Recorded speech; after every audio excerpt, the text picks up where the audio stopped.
শুভ দুপুর প্রিয় দর্শক, আপনাদের সকলকে শুভেচ্ছা, সাদর আমন্ত্রণ। চ্যানেল আয়ের পর্দায় দেখছেন নিয়মিত আয়োজন ফ্রেশ প্রিমিয়াম টি তারকাকথন।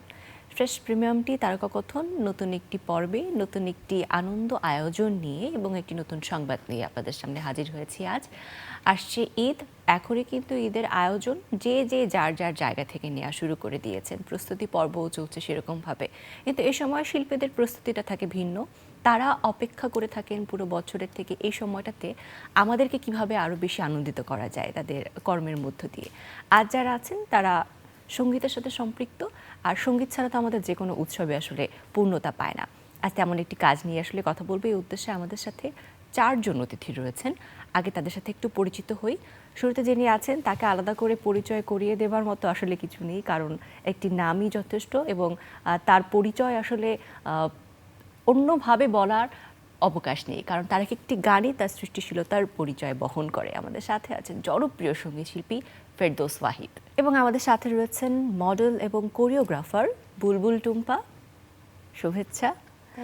আমাদের সাথে রয়েছেন সঙ্গীত শিল্পী খন্দকার বাপ্পি। আমাদের সাথে রয়েছেন গীতি কবি তারেক আনন্দ। অনেক অনেক শুভেচ্ছা আপনাদেরকে। আপনাকেও।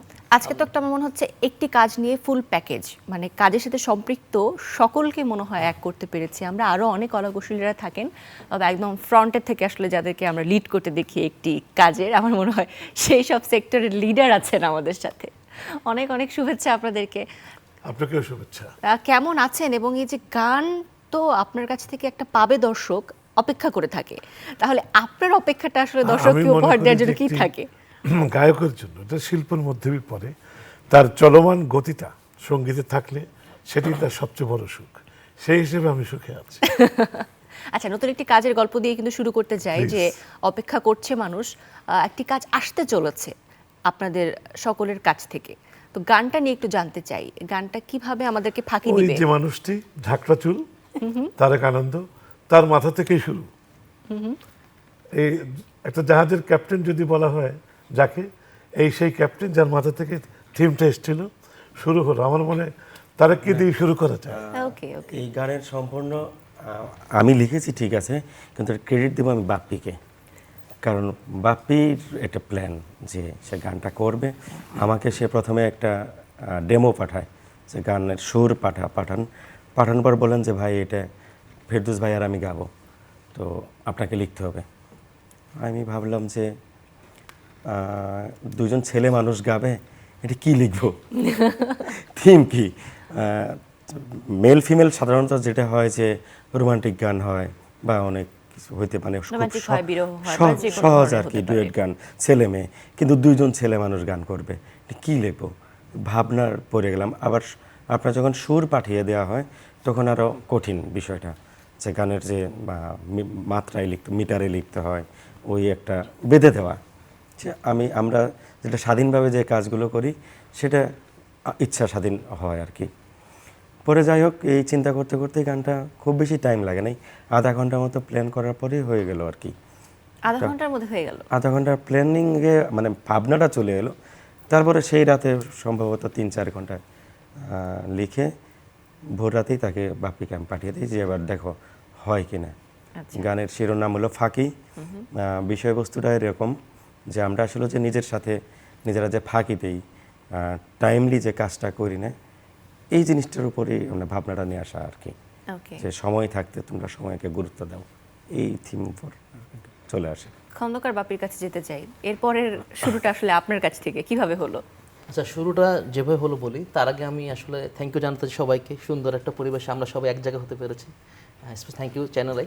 আচ্ছা, আমি সত্যি কথা বলতে যে ফেরদৌস ওয়াহিদ বাংলাদেশের একজন লিভিং লিজেন্ড, এটা তো আসলে আর বলার অবকাশ থাকে না। তার সাথে গান করতে পারাটা আসলে সৌভাগ্যের ব্যাপার, এবং আমি আসলে ক্ষেত্রে অনেক নিজেকে ধন্য মনে করি। আমি ওনার অসম্ভব স্নেহ পেয়েছি। এর আগে আমরা 2017-তে মেবি একটা গান করেছিলাম, নাচ নাচ নাচ পাগলা, আমি ফেরদৌস ওয়াহিদ ভাই। তো গানটি বিভিন্ন টেলিভিশন চ্যানেলে প্রচার হয়েছিল, মিউজিক ভিডিও হয়নি। তো আমি ভাইকে বললাম, ভাইয়া আমি জানি আপনার অনেক ব্যস্ততার সময়, যেহেতু আপনি সারা জীবন সবাই দেখে আসছে আপনি স্টেজে গান ডান্স করেন, আপনার একটা আলাদা ফ্লেভার আছে, তো আমি আপনাকে দেখেই এই অনুপ্রেরণাটা পাইছি, যে কারণে আমি গানও গাই, ডান্সও করি। আমার কাছে মনে হচ্ছে আপনার আমার মিউজিক ভিডিও থাকা উচিত। এবং আসলে একজন বড় শিল্পী, কেন সে বড় শিল্পী, এটার পিছনে অনেক কারণ থাকে। সে আমাকে প্রথম কথাই বলছে, তুমি নিঃসন্দেহে এটাকে নিয়ে কাজ করতে পারো, আমার পূর্ণাঙ্গ সমর্থন আছে তোমার এই গানটার প্রতি। আমরা বিস্তারিত অনেক কিছু শেয়ার করবো এই গান নিয়ে, মিউজিক ভিডিও করতে কী কী ফেস করেছি। তো পরবর্তীতে আমরা প্ল্যান করি, এবং প্ল্যান করার পরবর্তীতে আমরা তখন টিম নিয়ে বসি। সামহাও আমার টুম্পাপুর অফিস, সেম অফিস, আমার সাথে কাজ করি। আমরা সবাই পরিকল্পনা নিয়ে বসে কীভাবে কী করা যায়। তারেক ভাইকে বললাম, তারেক ভাই গান তো এখন করবো, সমস্যা হলো দুজনে তো ছেলে মানুষ। ভাই বললো, তো এত প্রেমের গান তো হবে না, এখন ছেলে ছেলে তো প্রেম হয় না, তো আমাকে এমন কিছু করতে হবে যাতে দুই জেনারেশন যেন এক হয়। আমি বললাম, ভাই তাহলে আপনি ট্রাই শুরু করেন। সো আমরা স্বাভাবিকের পর আমার কিন্তু এটাও ছিল যে ফেরদৌস ওয়াহিদ গাবে আমাদের মানে স্টার, তো এই কাজটা তো আসলে করা উচিত। ভিতরে আবার এটাও ছিল, ভাবনাটা ছিল যে এইটা তো হাতছাড়াও করা যাবে না, এই একটা লোভ ছিল। কিন্তু লোভ থাকাটাই স্বাভাবিক, যে ওনার মতো লিজেন্ড আমাদের সঙ্গে কাজ করবেন বা একটা গান হবে। তো সব কিছু মিলে শুটিং পর্যন্ত চলে গেল, রেকর্ড হলো, তারপর চমৎকার একটা আল্লাহর production অশেষ রহমত হয়েছে। যে আমাদের সত্যি কথা হচ্ছে যে আল্লাহ পাক আমাদেরকে সেই সুযোগ করে দিয়েছেন। সর্বশেষ আমাদের 6 মাসের প্রচেষ্টায় আমরা গানটা অডিও শেষ করতে পেরেছি, এবং মিউজিক ভিডিওটা আমরা খুব তাড়াতাড়ি করতে পেরেছি। হয়ে গেছে already, হয়ে গেছে। মানে মুক্তির অপেক্ষায় আছি এখন আমরা মুক্তির অপেক্ষায় আছি। এবং আমার মনে হয় এটা আমি বলতে পারি, আপনারা যেই ফেরদৌস ওয়াহিদকে আপনারা দেখে অভ্যস্ত লাস্ট দীর্ঘ সময়, তো লম্বা কেরিয়ার, সেটার বয়স সংখ্যা না উল্লেখ করলাম, তো ওনাকে স্ক্রিনে যারা এবার দেখবে তারা মনে করবে যে না, তো জেনজি হাজির হয়ে গেছে।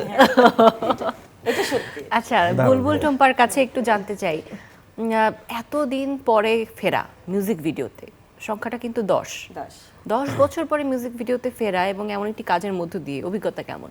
খুবই ভালো। আমি প্রথমত চ্যানেলকে ধন্যবাদ জানাবো আমাদের এত সুন্দর একটা পরিবেশে ডাকার জন্য। আমি আসলে খুবই কৃতজ্ঞ ফেরদৌস ভাইয়ের কাছে, সবার কাছে, বাপ্পির কাছে, যে আমাকে বলার পরে আমি, বাপ্পির সাথেই আমার কিন্তু লাস্ট গানটা 10 বছর আগে।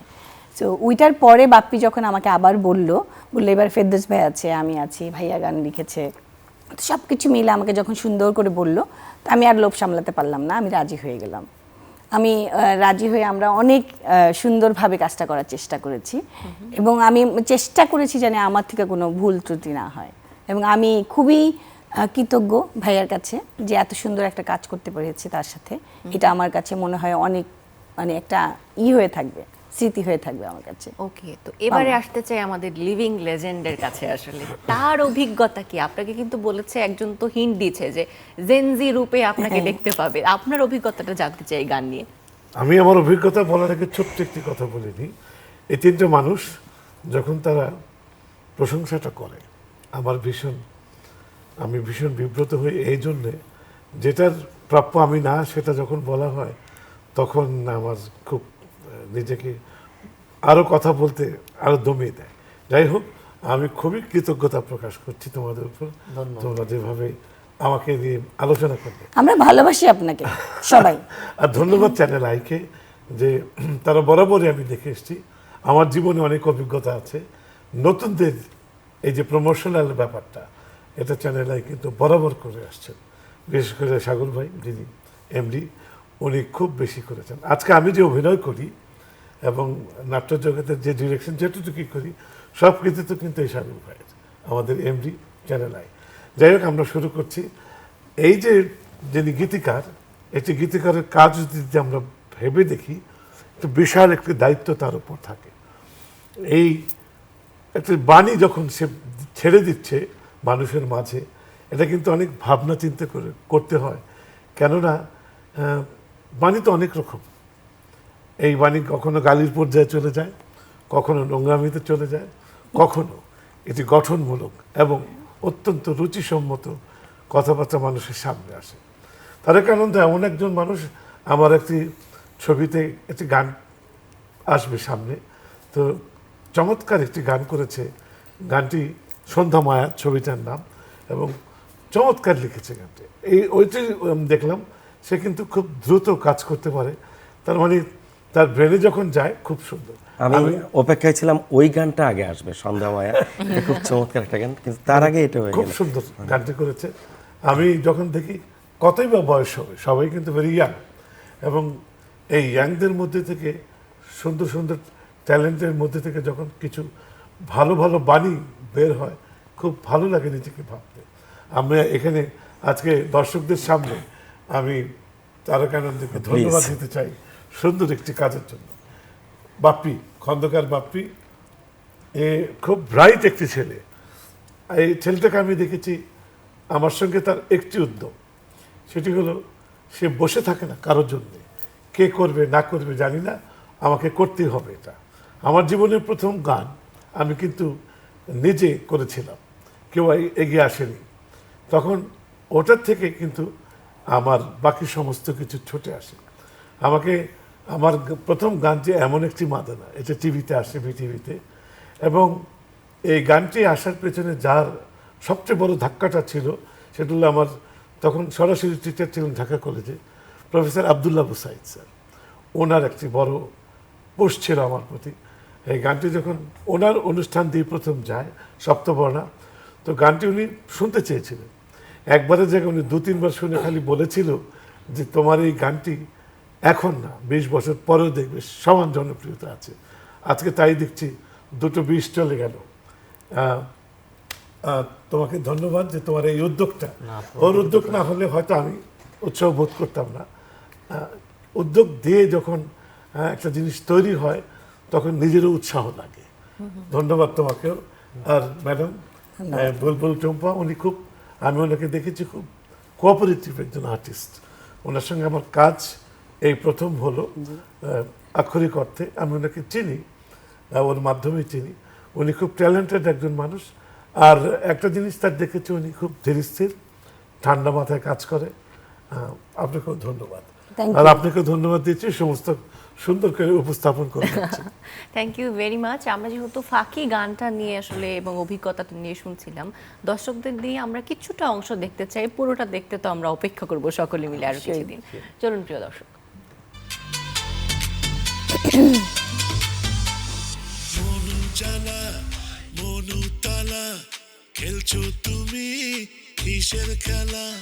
মনু জ্বালা মনু তোলা খেলছো তুমি কিসের খেলা? ভাবনা চিন্তা করে কাটাও বেলা, সময় যদি যায় চলে ফিরে পাবে না। ভাবছো তুমি সত্যি কি অনেক সময় বাকি? নিজের সাথে নিজে আর দিও না ফাঁকি। কেউ কারো না রে কেউ কারো না, তোমার জীবনে তুমি আর কেউ না। কেউ কারো না রে কেউ কারো না, তোমার জীবনে তুমি আর কেউ না।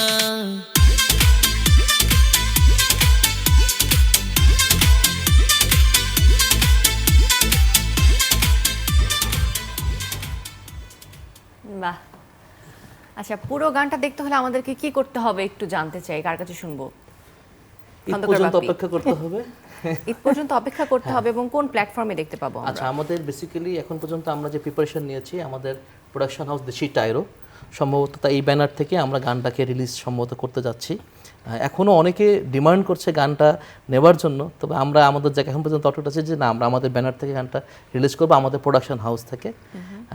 ভালো লাগলো সবাই সহকারে, মনে হচ্ছে প্রিমিয়ার দেখলাম। আর আমি একটা কথা বলতে চাই, আসলে একটা কাজে না সবার সহযোগিতা অনেক দরকার। সবাই মিলিয়ে যখন কাজটা করে, একটা মানে প্রোডাকশনের ছেলে, একটা ক্যামেরাম্যান, তারপর যে এডিট করে, সবার অবদানে এই গানটা, যারা নাচছে, মানে কষ্ট হয়েছে সবার, কিন্তু সবাই খুব আনন্দ সহকারে করেছে। এবং আমি খুবই মানে বাপ্পির কাছে কৃতজ্ঞ সবসময়। বাপ্পি সবসময় ভালো কাজে আমাকে সবসময় উৎসাহ দেয়, আপু একটা গান আসছে, চলো না আমরা করি, চলো।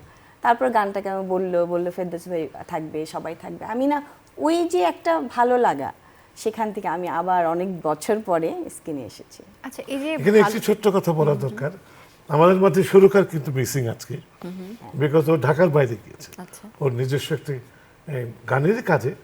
তো এনিওয়ে তার সুরকার অবদানকে কে? আমরা অস্বীকার সুরকার করতে কে পারবো ছিলেন? না। শুরু করেছেন কি মেহেদি বাপন, মেহেদি ওর নাম মেহেদি বাপন। সবই ঠিক আছে, একটু রাত জাগে দিনে ঘুমায় এবং ও চলে গেছে বাইরে, ওকে বলেছি আশা করি ও দেখবে। এটা আমার মনে হয় যে তার প্রতি আমাদের সবারই সবার একটা না, কৃতজ্ঞতা। অবশ্যই, সত্যি কথা সুরকার, বলতে আমার কাছে গীতিকারের পর মনে সুরকারই একটা গানের প্রাণ। মূল প্রাণ আসলে আমার কাছে মনে হয়েছে এবং সবসময় আমি বলি, ভাইকে শেয়ার করি, মেহেদি বাপন ছেলেটা আমার কাছে মনে হয় সবসময় যে খুবই খুবই একটা ট্যালেন্টেড ছেলে।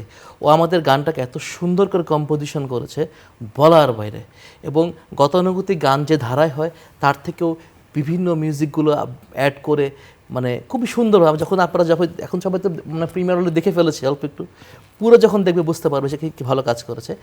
আর আমি থ্যাংক ইউ জানাতে চাই পুরো টিমকে। এটা কোরিওগ্রাফার ছিল অপূর্ব, অনেক কষ্ট করেছে। আমাদের গান এখানে ফায়ার অ্যাক্টিভিটিস আছে, সেটা সে খুব রিস্ক জোনে সে কাজটা করেছে। টোটাল পোস্ট প্রোডাকশন সহকারে ডিরেকশন টিম ছিল ফয়সাল খান শুভ, জলসা বাংলা টিম, ওরাও পরিশ্রম করেছে, অনুরূপ বাইজদা ছিল। মোট কথা বলতে গেলে একটি সম্পূর্ণ টিম ওয়ার্ক। আর মিউজিক ভিডিও একটু শেয়ার না করলে না, যেদিন আমরা মিউজিক ভিডিও শুটিং করি আসলে মানে আমি প্রথমে একটা কথা বলেছি, একজন বড় শিল্পী সে বড় এইভাবে নর্মালি হয় না। মিউজিক ভিডিওর দিন ফেরদৌস ভাই শোটা একটু খারাপ ছিল, কিন্তু উনি সম্পূর্ণটা সময় একদম সকাল অবধি থেকে শুরু করে রাত পর্যন্ত সে সময় দিয়েছে। আমরা আউটডোরে শুটিং করেছি, ওনার ইনজুর থাকা সত্ত্বেও উনি শট দিয়েছে, এবং সর্বশেষ ওনাকে যখন মনে হয়েছে যে না আমার কাছে টায়ার্ড লাগতেছে, তখন সে সিটিং অ্যারেঞ্জমেন্ট করে সে প্রফেশনালি শট দিয়েছে, এবং আমাদের চেয়ে অনেক অনেক অনেক বেটার। সো এখানে শিখতে পারলাম আসলে আপনি যখন স্ক্রিনে কাজ করবেন, যখন ভনিবারি অ্যাক্টর, আপনি সেক্ষেত্রে তখন আপনাকে কোনো ছাড় দেওয়ার সুযোগ নেই। সো সর্বোচ্চটাই সে দিয়েছে, এটা প্রথমে শিখতে পারলাম। আর টুম্পাবু প্রসঙ্গে বলবো, মাশাআল্লাহ টুম্পাবু বাংলাদেশের খুব স্বনামধন্য বর্তমান, আগে খুব ভালো মডেল ছিল, এখন ফ্যাশন কর্মীতে কাজ করছে। সো ওনাকে আমি সবসময়, যেহেতু আমরা একসাথে থাকি কাজ করি, আমার কাছে মনে হয় যে ওনাকে, আমার কাছে সবসময় উনি, ওনার উচিত ছিল সিনেমার হিরোইন হওয়া। সবসময় আমি বলি যে আপু যেহেতু তুমি আর সিনেমার হিরোইন হলো না, তাহলে অ্যাটলিস্ট আমার সাথে মিউজিক ভিডিও তুমি জয়েন করো, তাই না? আর তারেক ভাইকে কথা যে না বললেই না, ওনাকে অনেক অনেক অনেক বিরক্ত করেছে গানটা নিয়ে, অনেক বিরক্ত করেছে, বারবার কারেকশন, সর্বশেষ কারেকশন। এবং এমনও আছে যে মানে শেষ আউটপুট রেডি হয়েছে, তারেক ভাই কারেকশনটা আবার আমরা করেছি। সো একটা গুড টিম ওয়ার্ক, এটা আসলে না বললেই না। এবং সর্বশেষ একটা কথা বলবো, এই গানটা আমরা আসলে করেছি ফেরদৌস ভাই, মানে ফেরদৌস ভাইয়ের জন্য, একজন ফেরদৌস ভাইদের জন্য, তার প্রতি ট্রিবিউট আমাদের এই গানটা। এবং আমরা চেয়েছি যে যারা এতদিন দেখে আসছে আরেকটু নতুন করে ফেরদৌস ভাইকে দেখুক, আরেকটু নতুন করে দেখুক। এখানে কিন্তু আরেকটি মানুষের নাম না বললেই চলে না। নতুন কিছু যখন আসে, প্রমোশনাল যে ব্যাপারগুলো, তখন আমি অনন্য রোমা, এই প্রোগ্রামের প্রডিউসার, তাকে ফোন দিলাম যে দেখেন আমার তো একটা গান আসছে, আমি এবং খন্দকার বাপ্পি, এটা তো একটা প্রমোশনাল দরকার, কি মনে করেন? আমি তো আগেই বলেছি চ্যানেল আই কিন্তু খুবভাবে কোঅপারেট করে। উনি তখন একদম খুবই উৎসাহিত সাথে বললো অবশ্যই অবশ্যই আপনারা চলে আসেন পরশুদিন, একটু গানটা পাঠান। আমি গান পাঠালাম, উনি শুনলো। এবং এখানে আছে আমরা স্বতঃস্ফূর্তভাবে এসে কাজ করছি।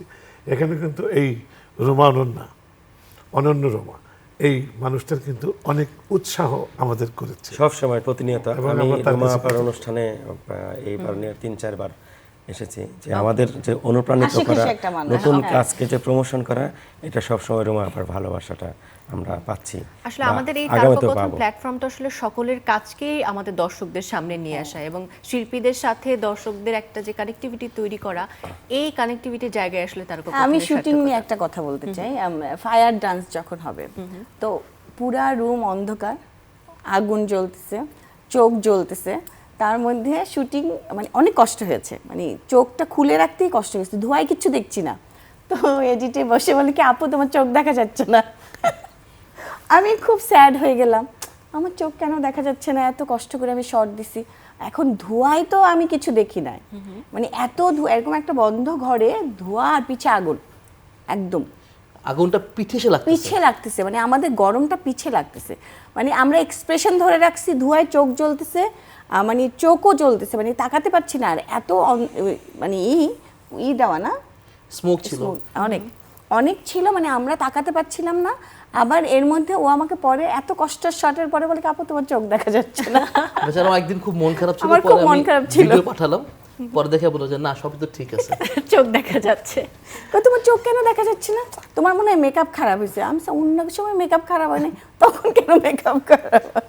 তো এটা একটা মজার ব্যাপার ছিল আমার আর ওর মধ্যে। একটা মজা শেয়ার না করলে না কোনো না কোনোভাবে আমার ভালো কাছে চ্যানেলে জড়ায় যায়। আমার প্রথম বিদেশ ট্যুর চ্যানেলের সাথে, আমার প্রথম সিনেমা, আমি সিনেমায় অভিনয় করেছিলাম অমিও আইসক্রিমওয়ালা, চ্যানেলে সিনেমা ছিল, এটা ইম্পোস টেলিফিল্মের সাগর ভাইয়ের সুমন পরিচালনায়, ওটার মেন ভিলেনও আমি ছিলাম। আমার প্রথম প্লেব্যাক চ্যানেলে, এবং আমি যে আমার দুটি অ্যালবাম গেছে বা যাই হোক, আমার যে মনে হচ্ছে যে ফেরদৌস ওয়াহিদ ভাইয়ের সাথে আমি একটা গান করেছি, আমার সব আমার প্রথম গান মনে হচ্ছে, এবং এটাও কিনে প্রথম চ্যানেলাইতে আমরা আসলাম। প্রথম আসলাম, এটাই কালকে আমরা বলতেছিলাম। ও আমাকে যখন বলছিল তখন আমি বললাম যে তুই একবার চিন্তা কর, আমরা কিন্তু চ্যানেল আইতেই যাচ্ছি প্রথম এই গানটা নিয়ে, গানটা প্রমোশন করতে। হ্যাঁ। আচ্ছা, খন্দকার আপনি বললেন যে আসলে ভিলেন হিসেবেও তাকে আমরা পর্দায় দেখতে পেয়েছি। জি, জি, জি, জি। হ্যাঁ, আচ্ছা, ইন ফিউচার কি আসলে অভিনয়ের সাথে নিয়মিত হওয়া কিংবা ভিলেন ক্যারেক্টারে প্লে করার চ্যানেল ইচ্ছা আই কি যদি আবার আছে? হ্যাঁ, পরবর্তীতে মনে হচ্ছে তো চ্যানেলাই নাকি, পরবর্তীতে মনে হচ্ছে চ্যানেলাই। এখানে আরেকটি কাজ আমাদের হচ্ছে চ্যানেল আইতে, ওখানেও সে ভিলেন হয়ে আসছে। ওখানেও সে ভিলেন। তুমি এই গানে কি ভিলেন ছিলে? এই গানে আসলে আপনি যদি প্রেমের গান করে দিতেন তাহলে আমি ভিলেন ঠিকই হয়ে যেতাম। আমরা একটু ফেরদৌস ওয়াহিদের কাছে জানতে চাই যে মিউজিক ভিডিওর সময় শুটিং এক্সপেরিয়েন্সটা আসলে আপনার জন্য কেমন শুটিং ছিল? এক্সপিরিয়েন্স যেটা আমি বলবো, যে প্রথম যে জিনিসটা আমি আশা করছিলাম সেটাই হলো যে কোঅপারেশনটা, একদম মেকআপ ম্যান থেকে শুরু করে সেট ডিজাইন সব থেকে শুরু করে, এবং আর্টিস্টরা, বিশেষ করে এই মানুষটা, she is a very cooperative women. আর একজনকে মিস করেছি, তাকে তার বাণী আমরা সবসময় বলছিলাম শুটিংয়ে, শুটিংয়ে যেই Miss জিনিসটা আমিও প্রয়োজন, করেছি আর কি। এক গ্লাস পানি থেকে শুরু করে খাওয়া দাওয়া, বারবার সবাই জিজ্ঞেস করছিল কে কী খাবে, এই যে জিনিসটা স্বতঃস্ফূর্তভাবে এবং সবাই মিলেমিশে যখন একটা কাজ হয়, ডেফিনেটলি মাথায় প্রফেশনাল কোয়ালিটিটা থাকে, যে কীভাবে আমরা একটা কোয়ালিটি দিতে পারি। সবাই মিলে আমার মনে হয়েছে যে এভাবে যদি চলতে থাকে, আগামীতে বাংলাদেশের সবার ক্ষেত্রেই এই শুটিং এবং নতুন নতুন কাজ করাটা সুবিধাজনক হবে। আমাদের দরকার হলো উৎসাহ, আমাদের দরকার হলো রিয়েল প্রমোশন, একদম প্রমোশনটা হোক, এবং আমরা কিছু ভালো কাজ করতে চাই। এখনও আমার খুব ইচ্ছা জাগে, এবং তারেক যখন আমাদের কিছু নতুন কথার প্রতি আমাদের দুর্বলতা চলে আসে, আমি অন্তত প্রথম তাকে ফোন দেই, আমার ভালো লাগে তার কাজ, আর সে খুব স্বতঃস্ফূর্তভাবে ভালোবেসে, সে কিন্তু ভালোবেসে কাজ করে, এবং যেই কারণে তার সব কিছুই আমাদের খুব নিজেদেরও খুব পছন্দের ব্যাপার হয়ে দাঁড়ায়।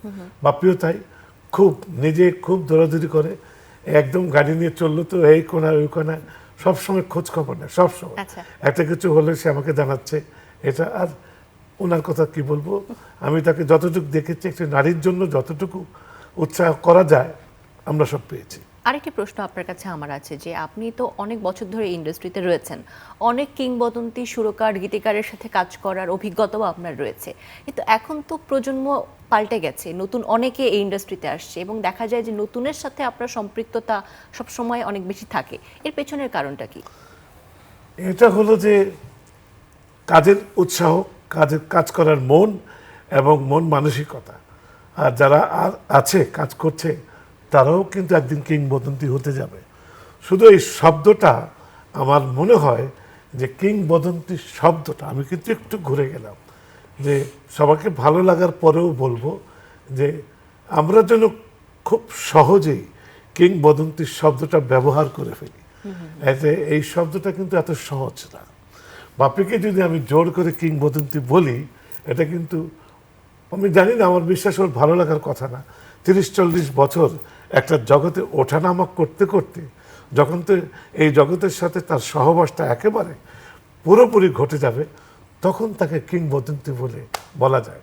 এমনকি হাবিব যে আমার ছেলে, ওকেও যদি আমি এখন বলি কিংবদন্তি, না, it's not a proper word for him. সে এখন কাজ করছে, কাজ আনছে, এখনো শেখার পালা তার, সে দিচ্ছে। তার কিংবদন্তি আসবে আরও 20 বছর পর, তখন তাকে কিংবদন্তি বললে সেও খুশি হবে, শব্দটাও প্রয়োগটা ঠিক হয়। এই আমিও দর্শকদের বলতে চাই, এই শব্দের সাথে আমার কেন জানি মনে হয় সবাই যারা শব্দটি ব্যবহার করে, যারা এটাকে শুনে প্রীতি এবং প্রীত হয়, আমি নিজেও বলবো যে আমারও বোধ হয় কিংবদন্তি শব্দটি নেওয়ার মতো সময় এখনো হয়। বাহ, এটাই হচ্ছে শিল্পীর আসলে নিবেদন শিল্পের প্রতি, সে নিজেকে কখনোই বড় মনে করে না এবং এই জন্যই বোধহয় ফেরদৌস ওয়াহিদ এখনো আমাদের জন্য অনেক বেশি রিলেভেন্ট। সময় যাচ্ছে কিন্তু তার এই যে আমাদের জীবনের সাথে মিশে যাওয়া গানগুলো সেগুলো বদলেছে এবং নতুনের সাথে থাকা বোধহয় আপনাকে এখনো আমাদের জন্য চিরসবুজ। অবশ্যই এরাই তো দিচ্ছে। একসময় আমাদের আগে যারা ছিল তারা করে গেছে, আমরা করলাম, এরা আসবে, এদের পরে আরো প্রজন্ম আসবে, এই প্রজন্মটা চলতেই থাকবে, এর বিবর্তন থেমে থাকে না যতদিন পৃথিবী আছে। একেবারে এখন গান বাজনার বিবর্তন না, সবকিছুরই একটা বিবর্তন। অনেকে প্রশ্ন করে যে এখনকার ছেলেরা মেয়েরা এরা কেমন করছে, আমি ঠিক এর উত্তর খুঁজে পাই না। এখন যেমন টেকনোলজিক্যালি অনেক কিছু ডেভেলপ, আগের যেমন যা কিছু হতো, একটা গিটার যদি বাজতো ওই যন্ত্রটা অ্যাকুস্টিক বাজতো, মাথাতে আসতো, ওটাই থাকতো, চিন্তা করতো। এখন একটা বাক্সের মধ্যেই সব কিছু, এটা দ্রুত তো হবেই। যেমন অনেকেই করে তুলে যে অটোটিউন, অনেকে তুলে এই যা আধুনিক যন্ত্রের যে ব্যবহারগুলো, এআইকে নিয়ে অনেকে অনেক কথা বলছে, কিন্তু এআই আর বেশি দিন নয়, আমার মনে হয় 5 থেকে 10 বছর পরে পুরো পৃথিবী ডমিনেট করবে, এটা কেউ ঠেকাতে পারবে না। এটি হলো বিবর্তন, এটি হলো বিজ্ঞানের একটি চরম উপহার। এখন এখান থেকেই হয় পৃথিবী শেষ হবে না নতুন হবে। এবং এই নতুনের সাথে আছেন বলেই কিন্তু ফেরদৌস ওয়াহিদ আসলে আমাদের সকল প্রজন্মের জন্যই। অনেক অনেক ধন্যবাদ এবং ফাঁকি কাজটি দেখার জন্য অপেক্ষায় থাকবো। আমি ছোট্ট একটি কথা বলতে চাচ্ছি অন স্ক্রিন, অবশ্যই। সেটা হলো দর্শকদের কাছে আমার একটি আবেদন এবং অনুরোধ থাকলো, আপনারা তো সবসময় আমাদের সবচেয়ে বড় শক্তি, মেরুদণ্ড কিন্তু আপনারা। এই গানটি যেন মানুষের মনে আপনাদের ভালো লাগে, আপনাদের কাছে ছোট্ট একটু শুভেচ্ছা, অভিনন্দন এবং দোয়া প্রার্থনা করছি। অনেক ধন্যবাদ আপনাদেরকেও, খুব ভালো লেগেছে আড্ডা আয়োজনে, আমাদের সময়টা ভালো কেটেছে। আগামীতে আবারও দেখা হবে সে প্রত্যাশায় বিদায় নিতে চাই।